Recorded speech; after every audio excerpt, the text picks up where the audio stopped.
সভাপতি, যুগ্ম সাধারণ সম্পাদক, সহ সাধারণ সম্পাদক, সহ সাংগঠনিক সম্পাদক, সম্পাদক, সহ সম্পাদক এবং সদস্য যারা রয়েছেন, সদ্য ঘোষিত 151 কমিটির নেতৃবৃন্দ সকলকে সালাম জানাচ্ছি। আসসালামু আলাইকুম।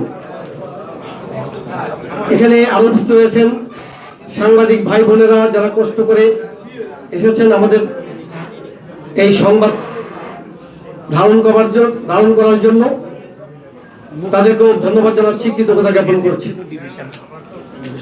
প্রিয় নেতৃবৃন্দ, আমি প্রায়ই বলে থাকি, স্বাধীনতা উত্তর যুব সমাজ যখন দুর্বৃত্তায়নে বন্দী হয়ে পড়েছিল, কলুষিত হয়েছিল, তখন সেই যুব সমাজকে কলুষমুক্ত করার জন্য শহীদ রাষ্ট্রপতি জিয়াউর রহমান তার জীবদ্দশায় বাংলাদেশ জাতীয়তাবাদী যুবদল নামক একটি অনবদ্য সৃষ্টি আমাদের মাঝে রেখে গেছেন। উদ্দেশ্য ছিল যুবকদেরকে সাথে নিয়ে দেশ গঠন করা। বাংলাদেশ জাতীয়তাবাদী যুবদল আমাদের প্রাণ উৎসারিত ভালোবাসার সংগঠন।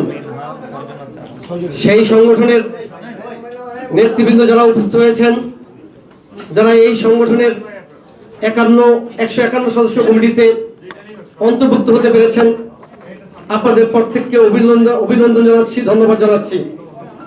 আমি কৃতজ্ঞতা জ্ঞাপন করছি আমাদের সাংগঠনিক অভিভাবক, বিএনপির চেয়ারম্যান, গণপ্রজাতন্ত্রী বাংলাদেশ সরকারের মাননীয় প্রধানমন্ত্রী জনাব তারেক রহমানকে, যিনি যুবদলের কেন্দ্রীয় নির্বাহী কমিটির পূর্ণাঙ্গ রূপ দিয়েছেন এবং আমাদের সকলকে পদায়িত করেছেন।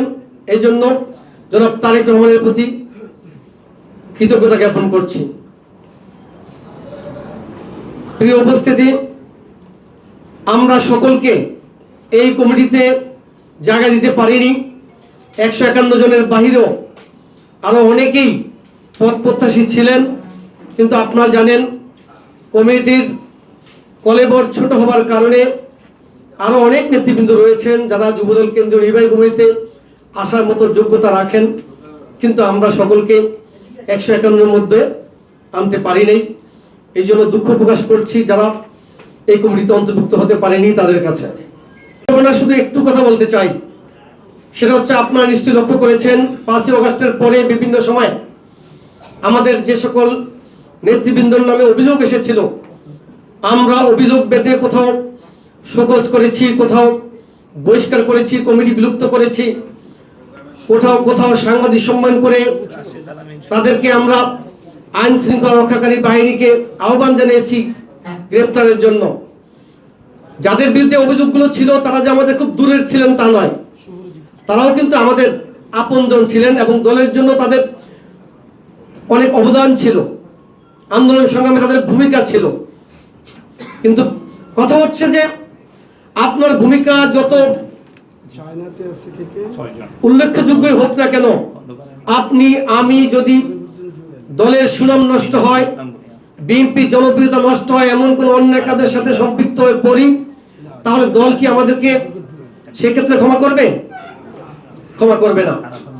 আমাদের নেতা বিএনপির চেয়ারম্যান জনাব তারেক রহমান কিন্তু আমাদেরকে অনেক ভালোবাসেন, কারণ তিনি গত 16 বছর ফ্যাসিবাদ বিরোধী ধারাবাহিক আন্দোলনের নেতৃত্ব দিয়েছিলেন, আমাদেরকে রাজপথে থাকার জন্য আহ্বান জানিয়েছেন এবং পুরো দলটাকে ঐক্যবদ্ধ রেখেছেন। প্রতিটি নেতা কর্মীর প্রতি তার ভালোবাসা রয়েছে, স্নেহ মমতা রয়েছে। কিন্তু আমরা খেয়াল করব যে পদ আমাদেরকে দেয়া হয়েছে, এই পদের যাতে আমরা অপব্যবহার না করি। যুবদল যাতে সারা বাংলাদেশের যুবকদের একটি আদর্শের সংগঠনে পরিণত হতে পারে। এখানে যারা নেতৃবৃন্দ রয়েছেন প্রত্যেকেই আপনারা অসংখ্য যুবকের মডেল হতে পারেন আপনারা, এবং আপনাদেরকে মডেল মনে করেই কিন্তু আমরা এই কমিটিতে রাখার চেষ্টা করেছি। অতএব যে পদ আপনাদেরকে দেওয়া হয়েছে, আমি মনে করি দলের একটি আমানত। আপনারা আগামী দিনে যুবদলের সুনাম বৃদ্ধি হবে, এই কাজগুলো করবেন। যে এই কাজগুলো করলে যুবদলের দুর্নাম হবে, দয়া করে এই কাজগুলো আপনারা করবেন না।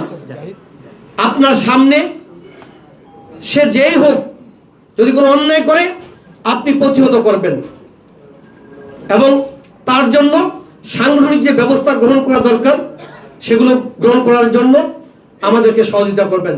আমি বক্তব্য দীর্ঘায়িত করব না।